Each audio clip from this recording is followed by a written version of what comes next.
Interesting span of events there in Kajiado County.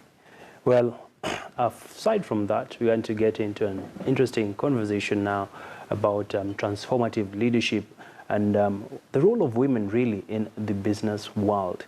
And I'm privileged to be joined this afternoon by Betty Wababu, who is the Chief Executive Officer for WABCOM.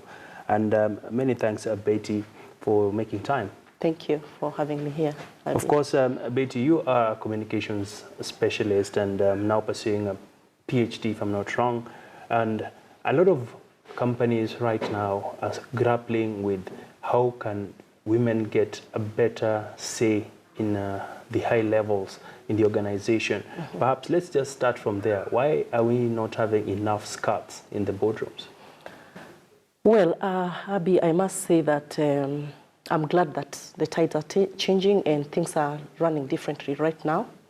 As we can see, the current government actually it is giving a lot of opportunities to women. But the thing is, why women are not there for two reasons. One, because of the traditions. We still have people who hold that belief that a woman is not enough to be at the top. Number two, even the woman herself. The women feel like they don't have it all, maybe because of the story that has been told to them over and over again. So it is a mindset. It is something to do with the mental perceptions of what women can do and what they cannot do, both from the society, which has actually made women to be who they are right now. But the story is changing, and that's why I'm here. All right. Yes. And let me just point you to another interesting report that was released by the International Finance Corporation, which tries to get the voice of women entrepreneurs in Kenya. And it was very interesting to see that the women perceive tax and customs as a greater constraint in a business growth. Do you believe this is true? Yes. For example, just as I've said, if the perceptions are that I can't make it, this task or certain kind of leadership roles a woman cannot take, that alone becomes a barrier. That alone becomes a hindrance for you to be able to go forth even as a woman. But I always say that a woman must not go in positions just because you're a female. It is also you have got what it takes and gain the skills that you require to help you go to the top. So we also have some work to do as women. All right. Yes. And looking at the landscape right now, out of the listed companies at the Nairobi Securities Exchange, we just have about not more than 10 women CEOs. Perhaps as we are moving along with an economy that is getting alive to the fact that women can also play a pivotal role in leadership, the flip side to this conversation is, what do women bring to the table that they need to be accommodated in the high levels of leadership? I would want to ask that question back to you, Abby. What is it that also men have to bring on the table? I think that shouldn't be the question, actually. The question is, because if I answer that question that way, it means that women must have to prove. I think what is important is women to be given opportunities. But also on the other side, I'm saying women have to work hard, get out of their comfort zone, acquire the skills that they need for leadership. If you need to go back to school, you go back to school. If you need to train yourself in certain areas, you train yourself in certain areas. And actually, that is one of the reasons that I went back to school to do my PhD in management and leadership.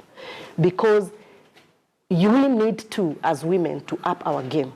However, we need to give the women already who are there and who have the skills and allow them and give them that opportunity to show you what they have to put on the table.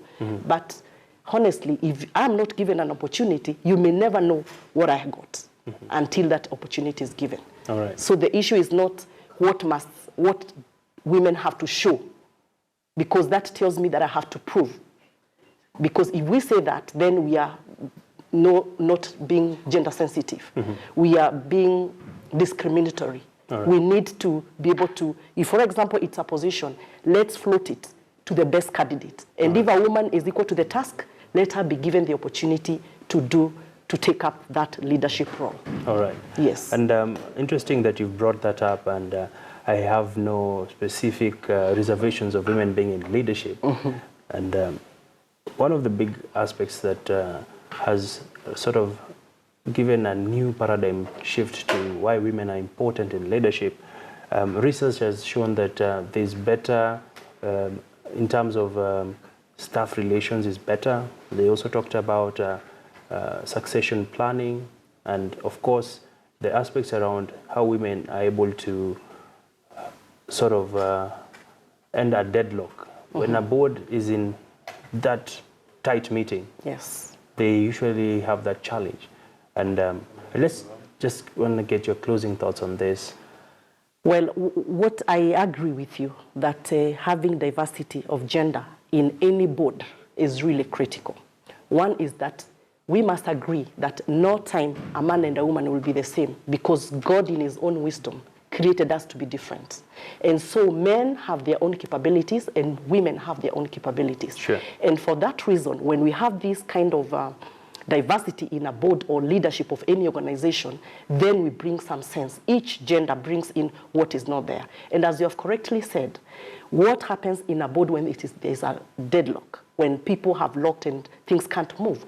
Remember that a woman is still have got the compassionate, nurture, naturally a woman is just compassionate and then can help. That actually plays along helping in relationship and resolving conflicts. All right. Yes. Many thanks, Betty Obabo. Thank you. Wishing you all the best in your agenda to ensure that there is transformative leadership for women in the country. And as we wrap up the program, we just want to take our Twitter poll question. And today we're asking our viewers, what are their thoughts around, do you think the maize imported from Mexico will affect the Kenyan maize farmer? And a lot of feedback coming in, many saying that the farmer will continue to sag under the burden of high operational costs, bearing in mind fertilizer as well as access to markets is still a huge challenge for the Kenyan farmer. Perhaps, what is your view on this as you... My take on this is that as Kenyans, our leaders, and all of us need to take responsibility. I think we really need to get a bit more serious than we are right now. Yes, it will have negative impact because this is just a temporary measure. I think we need to think, forward and know what will stop this from happening again. Because we have large lands. Some are just lying, without any really farming taking place. Right. And we can take advantage of that. So this is just a temporal kind of a solution. I think we need to look forward and get a lasting solution. Of course, Yes. Many would agree and some would disagree with your sentiments. Well, it has been a pleasure bringing to you the day's business news, and many thanks for your company as we share the latest from the business world. On behalf of the entire team that made this a success, we thank them. And of course, let's do this tomorrow, same time, same place. Tomorrow we'll be having an interesting conversation on one of the contestants who will be taking part in the KCB Lions Den.